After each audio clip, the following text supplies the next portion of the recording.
a lot of people is like, y'all need to stay together, fight for it, fight for it. You don't know how much they've been fighting for it already. So to assume that everything is on him is already just so far out of line and out of place, because y'all don't know what the fuck went on. Y'all don't know what the fuck happened between the course of their marriage, their 3.5, 4 years together before they decided to get a separation and divorce.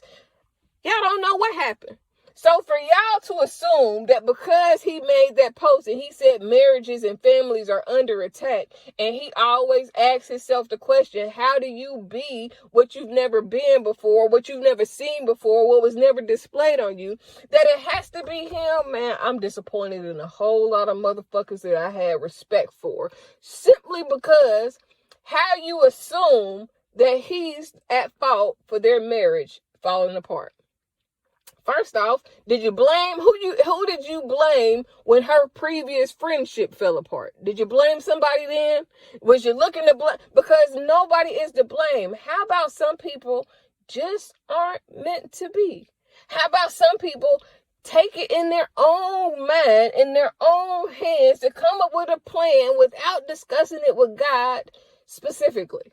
Because sometimes, I use my ex-husband and me as an example sometimes, because it's the best example that I can give of how sometimes you get into a relationship not knowing if it's meant to be, not really knowing if it's going to work or be healthy, but you get into it with the best of hopes. Nobody gets married thinking, ooh, yeah, I'm going to get a divorce.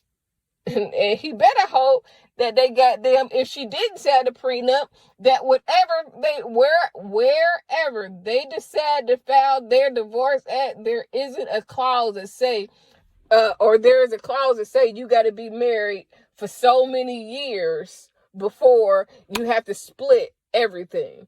Because a couple of years ago, he was in a financial uproar and, mental uproar. I cannot believe that people was on his thing, up under his post and or her post,